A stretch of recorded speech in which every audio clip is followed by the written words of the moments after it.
eu forcei você a analisar 8 unidades, a gravar 8 unidades, trechos norte-amazônicos, Atlântico Leste e Sudeste, o Goiás, Minas e também o Planalto da Borborema.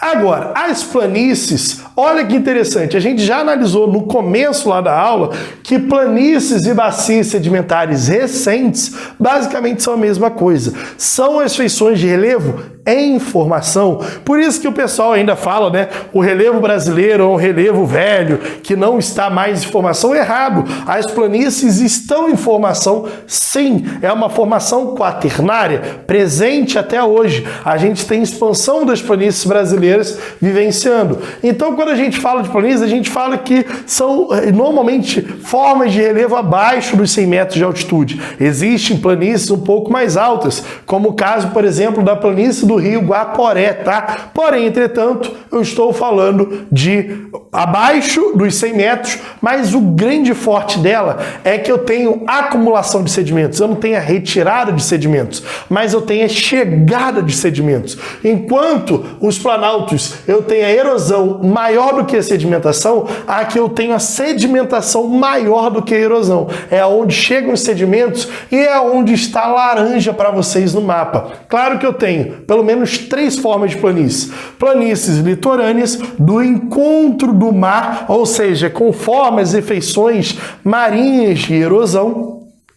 Erosões, planícies fluviais formadas por rios, ou seja, os rios formam aquelas planícies, presença de alguns cânions, presença de algumas ilhas sendo formados, como o caso da planície do Rio Araguaia, do Rio Amazonas, e planícies lacustres, onde há formações de lagos, como o caso da Lagoa Patos Mirins, tá? Muito claramente, e algumas planícies conjuntas ou híbridas, como o caso do Pantanal, que há tanto formações de lagunas de inundação, lagoas de inundação, quanto também a formação do Rio Paraguai que corre pela região. Então, as planícies eu foquei aqui em 3. No total, já vou anotar para vocês, as planícies estão no total de 6 unidades. Aqui eu estou olhando apenas para 3, tá? Mas eu falarei das 6 direto. Aqui nós temos justamente 6 unidades. Aqui nós temos a primeira planície, que é a planície Pantanal Mato Grossense. Essa planície aqui, justamente do Pantanal, mas é uma planície brasileira, tá? De fato. Ela se estende também para as regiões da Bolívia e Paraguai, conhecidas justamente como Depressão do Chaco. Se liga que a Lígia Terra chega a falar em Planície do Chaco, enquanto uma galera costuma falar em Depressão do Chaco. Treta bibliográfica. A gente fica longe e só segue a prova. Então, justamente a região do Chaco, pelo Paraguai e Bolívia, é a extensão dessa planície sobre outros países. Mas o claro dessa planície é a presença de cheias, principalmente quando a MEC atua mais sobre o Brasil Central, ele justamente provoca cheias no Pantanal, formando lagos mesmo, lagos cheias, que são aos poucos drenadas pelo Rio Paraguai. A galera costuma confundir em Rio Paraguai e Rio Paraná, mas é o Rio Paraguai que drena justamente a região do Pantanal. Já a planície do Rio Amazonas é uma planície que forma sedimentos quaternários, como o caso a formação da ilha de Marajó, a maior ilha fluvio-marinha do mundo. Mais de 300 quilômetros de extensão formadas pela deposição quaternária. Quando eu falo de quaternário, eu falo daquilo que está acontecendo sobre 1/4 de 100 milhões de anos do Cenozoico. Eu estou falando justamente há 25 milhões de anos atrás, essa deposição que ocorre até hoje, tá? E esse quaternário quer dizer que o negócio tá acontecendo, entende? E aí eu tenho a presença de baixos planaltos e depressões no seu entorno e a presença da ilha de Marajó na sua formação. Já a costa brasileira, ou seja, a planície da costa brasileira, eu tenho uma diferenciação que o Demétrio gosta de fazer. Ele fala o seguinte: na costa brasileira eu tenho o litoral, justamente a planície litorânea do Nordeste, onde eu tenho a presença de falésias, cordões arenosos e interrompimentos por tabuleiros ou tábuas oceânicas ou tabuleiros litorâneos. Ou seja, aqui eu falo de uma feição onde é um tabuleiro e no final tem presença de falésias. Aliás, vou colocar uma foto de uma falésia. Dá uma olhada aí, fininho. Essas falésias são tanto de modo sedimentar quanto cristalino, muito presentes em praias justamente do Nordeste, e aí chega até a ter algumas quedas dessas falésias de cunho sedimentar, tá? Normalmente essas falésias são um caso claro de erosão marinha, tá? E fica muito claro no caso do Nordeste. Presença de cordões arenosos e dunamentos, como é o caso nordestino. Já a planície pelo Sudeste, eu tenho afloramento de planaltos cristalinos, de gneiss, através desses planaltos, justamente. Então essa planície que está pelo mar, ela é interrompida justamente por essas subidas, essas escarpas de subida do planalto cristalino brasileiro, tá? Então no Sudeste eu tenho esses afloramentos, as costas, os costões brasileiros do Sudeste acabam sendo muito formados nessa região, além de presença de lagoas como a Lagoa Rodrigo de Freitas, Lagoa de Saquarema, Lagoa Feia, Reixingas e também presença de baías e enseadas. Lembrando que a gente ainda vai ter outras 3 planícies, aqui eu falei de 3 e são 6 no total. A gente ainda tem a planície do Rio Guaporé, que se liga à região do Pantanal, a planície do Rio Araguaia, onde nós temos a maior ilha fluvial do mundo, a Ilha do Bananal, tá? Formada justamente na planície do Rio Araguaia, assunto que a gente vai comentar mais à frente, muito mais intenso. Além também da planície da Lagoa Patos Mirins, se localizando no Rio Grande do Sul, tá? Uma típica planície lacustre costeira que justamente fica presente na região sul do país. Então aqui eu falei sobre as 3 unidades, são as 3 que eu mais preciso que você grave, mas eu também cheguei a comentar das outras 3, a mesma coisa aqui dos planaltos. Pô, professor, é muito assunto que o senhor falou, é muita coisa para decorar, mas ainda falta mais uma forma de relevo. A forma de relevo que falta, ou seja, primeiramente, só um ponto, vocês entenderam as feições de relevo? Chapadas em planaltos sedimentares, serras em planaltos cristalinos, falésias muito presentes em regiões de planície. Então, as feições de relevo estão dentro de uma forma de relevo. Aqui eu agora vou falar sobre as depressões. Depressões que também carregam 11 unidades. Professor, mas eu preciso também gravar as 11 depressões? Não, filho. Apesar da questão, se eu não me engano, de 2012 ser justamente sobre as depressões, basta você entender bem os planaltos e as planícies para não passar perrengue nas depressões. É simples. A depressão, ela é... não, vou fazer melhor. Peraí. Eu acho que eu vou fazer melhor. Eu vou tentar traçar perfis topográficos. Vou tentar traçar perfis topográficos e eu acho que com os perfis a depressão vai ficar mais clara para vocês. Será que eu consigo? Primeiramente eu vou fazer o trecho AB. Eu vou fazer esse trecho aqui. Ai, que pena. Vou ter que cortar esse mapa. Ai, ponto. Ai, que facada. Jesus, que difícil. Mas vamos lá. Vamos lembrar, claro que você está em casa, a gente vai tentar fazer isso conjuntamente. Aqui eu entrei em um planalto cristalino. O planalto cristalino é de grandes altitudes, então eu estou falando daqui, ó, cerca de 3.000 metros, eu estou falando daqui, ó, grandes altitudes. Aí eu passei por uma área verde. Essa área verde aqui de uma depressão. Aí eu entrei em um planalto sedimentar da Amazônia Oriental. Entrei em uma região de planície, entrei numa região de planalto sedimentar, entrei numa região de depressão e no final entrei novamente numa região de planalto sedimentar.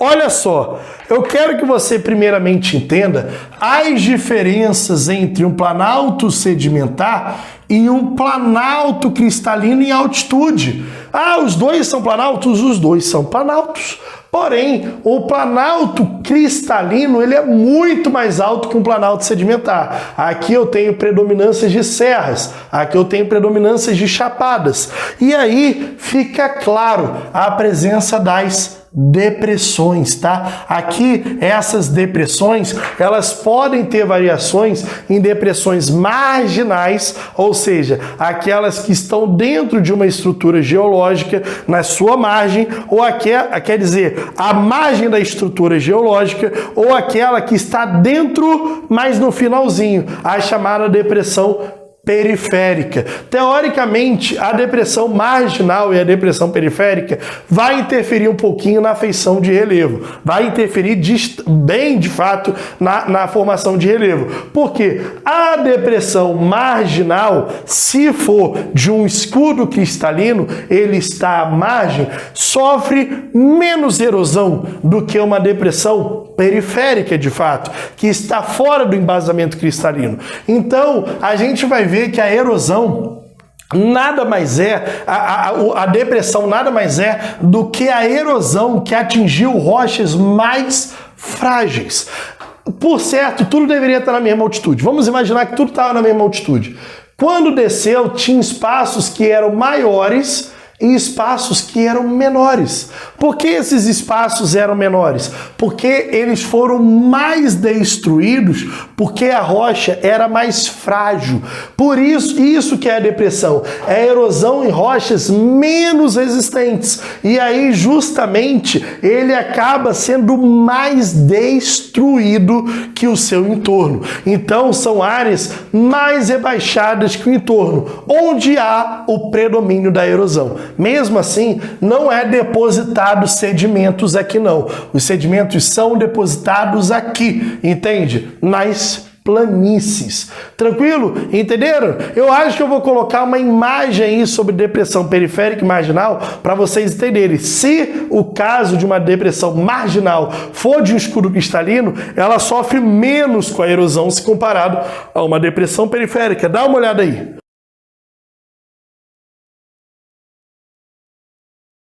Volta aqui para mim. Eu acho que eu vou continuar na mesma lógica de fazer os traçados, por assim dizer, né? Os traçados topográficos. Será que vai dar certo? Será que não vai dar certo? Não sei. Vou tentar fazer justamente um traçado topográfico. E eu acho que eu vou fazer um traçado assim, ó. Esse próximo traçado aqui, ó. Esse próximo traçado eu vou fazer ali pelo traçado CD. Eu saio justamente de uma CD aqui, ó. Eu saio de um planalto sedimentar, entro aqui, ó, em uma depressão sertaneja. Entro dentro de um planalto, no planalto da Borborema, e aí eu caio justamente na planície litorânea. Tá vendo esse caso aqui dessa subida de um planalto cristalino? É o que a gente vai delimitar por uma escarpa, tá? Escarpa é justamente essa subida do planalto cristalino, tá? É esse paredão rochoso. Já as subidas de planaltos, de planaltos litorâneos, quer dizer, de planaltos sedimentares em depressões do tipo periféricas, que foram mais desgastadas pela erosão, de fato, aí a gente delimita, domina, fala que são as chamadas cuestas, tá? Cuestas são justamente essas subidas de planaltos sedimentares onde eu tenho uma descida abrupta, porque eu tive uma maior erosão aqui do que essa erosão aqui. Então a rocha aqui, ela era mais frágil ainda, e aí eu tive essa descida abrupta nessa região de cuestas. Eu acho que eu consigo fazer uma outra. Eu vou fazer uma outra aqui. Vamos lá. Aqui, ó. Vou fazer essa treta aqui, ó. Pá, caraca, que facada. Desenho tão bonitinho. Mas vamos lá. Aqui eu tenho o Pantanal Mato Grossense, que é uma planície. Depois eu entro em uma forma de depressão, depois já nos planaltos e chapadas da bacia do Paraná, aqui, ó. Aqui, bonitinho, planaltos e chapada da bacia do Paraná. Entro aqui em uma região de uma depressão. Eu já entro nos trechos do Atlântico Leste e Sudeste, aqui, ó. E, de novo, entro na planície, que é pequenininha, a planície litorânea. Então, novamente, eu saí aqui, ó, do Pantanal, entrei nas chapadas e bacias do Paraná, passei pela depressão. Essa depressão, se eu não me engano, ela é a depressão periférica de Butucatu, um negócio desse. E depois eu vou para os trechos do Atlântico Leste e Sudeste nessa região. Cara, agora vocês conseguiram visualizar de forma extremamente clara o que é uma depressão de fato. Uma depressão de fato. Com isso, eu acho que a gente consegue concluir, e aí eu jogo novamente, ó. Isso novamente aqui é uma escarpa. Isso é uma escarpa, essa parede de subida de um planalto cristalino aqui, ó, vermelhão, como para vocês verem.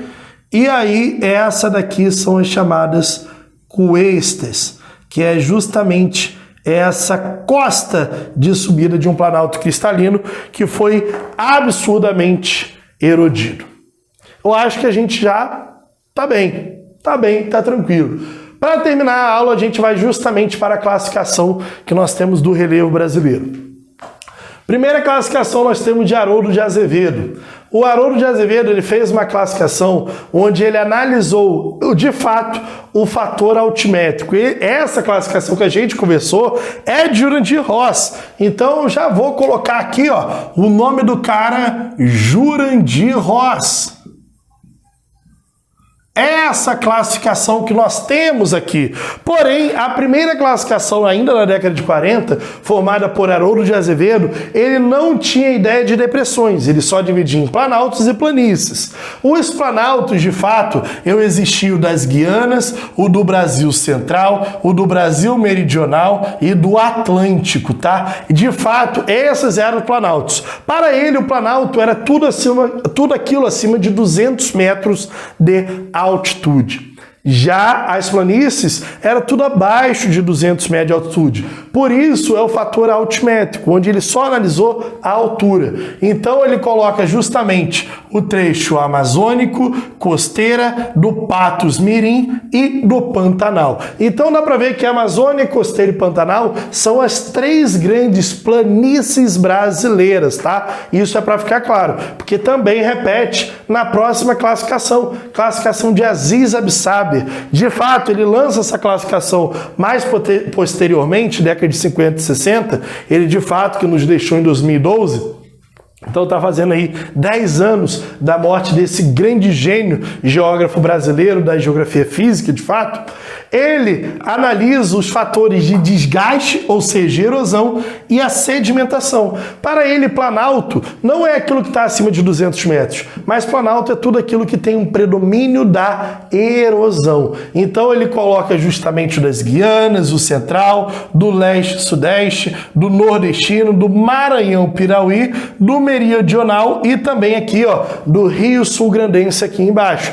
Para eles, esses são os planaltos, onde predomina a erosão, Já as planícies é onde predomina a sedimentação. E aí nós temos justamente a da região amazônica, a da região do Pantanal e a região costeira. Ah, professor, e a terceira classificação de Jurandir Ross que a gente viu nessa aula inteira. Ah, professor, caraca, que aula braba, que aula monstra, mas não existe aula braba se não fizermos exercício. Então, para tudo, papai! Joga o primeiro exercício aí na tela, vem comigo. Diz assim: nas últimas décadas, o processo de transformação do uso do solo em função de uma expansão rápida e intensiva da agropecuária provoca inúmeros impactos ambientais no Cerrado, entre os quais erosões profundas que atingem o lençol freático, que denominamos... Galera, sempre que a gente fala sobre erosão que atinge o lençol freático, aquele grande deslizamento de blocos de solo, tem até uma imagem muito triste de Ouro Preto, algumas casas, graças a Deus ninguém veio a óbito, mas algumas casas históricas vieram abaixo justamente no deslizamento desse, é provocado justamente essa forma de erosão, as chamadas vossorocas alternativa A, tranquilo? Alternativa A, vossorocas. Vamos lá, vamos para a próxima questão, vem aqui comigo. Diz assim: o território brasileiro está contido na plataforma sul-americana, que é uma das 3 grandes unidades geológicas da América do Sul. Essa plataforma abrange 3 vastos escudos cristalinos. Assinale a alternativa que apresenta esses 3 escudos. Galera, como eu falei com vocês, os 3 escudos mais antigos do chamado Arqueozoico, que dominam o território brasileiro, é o escudo do Brasil Central, do Atlântico e também o das Guianas. Posso colocar aí esses 3 escudos claros aí para vocês na primeira imagem que eu coloquei sobre as estruturas geológicas brasileiras. Então são esses 3 escudos mais antigos, sofreram poucas perturbações que nós temos no território brasileiro. Próxima questão, baby! Joga aí na tela. A estrutura geológica do Brasil é composta por escudos cristalinos muito antigos, de rochas rígidas e resistentes que hoje originaram planaltos e algumas depressões, compondo 1/3 do território nacional. Galera, está correto. De fato, escudos cristalinos formando planaltos e algumas depressões com 1/3 do território, 36% ali, joga aí, a ideia é isso. Próxima questão aí, próxima afirmativa. Diz assim: bacias sedimentares compostas por rochas sedimentares que originaram as planícies, planaltos sedimentares ou depressões, ocupando cerca de 64% do total do país, também está correto. Dobramentos modernos, errado. Tá errado, não existem dobramentos modernos no país. Escudos cristalinos recentes. Galera, escudos cristalinos são antigos, de 2 bilhões a 1 bilhão de anos atrás, a 3 bilhões de anos atrás, no originar das rochas da Terra. Então, não tem nada de escudo cristalino recente. De fato, a alternativa correta, apenas 1 e 2 está correta. Aí, a alternativa claramente... alternativa A de amor. Vamos lá, próxima questão aí na tela. Segundo a classificação de Jurandir Rossi, podemos citar como exemplos de depressão: depressão sertaneja e depressão dos Parecis. Galera, Parecis é um planalto. Esqueça! Vamos lá, joga aí de novo na tela. Depressão da Amazônia Ocidental e depressão marginal sul-amazônica. De fato, de todas as alternativas, vamos lá, melhor olhar as outras alternativas. Depressão do Rio Amazonas é uma planície. Depressão do Alto Paraguai é um planalto. Depressão sertaneja e depressão da Borborema é um planalto. Então, só pela eliminação, a gente já consegue colocar a alternativa B, a alternativa correta, de fato. Galera, tranquilo? Ai, meu pai do céu, que aula brava! Que aula cansativa, mas aula boa é assim. Então, espero que você tenha anotado ponto a ponto. Vou colocar isso tudo lá no Instagram, no link da bio. Pode ir lá, não se esqueça de dar o like no vídeo se você não deu. Compartilha para os seus amigos e vamos que vamos fazer a diferença para a galera da ESA. Galera, de boa, beijos e abraços e muito obrigado por vocês estarem aqui comigo. Valeu, galera. Tchau, tchau.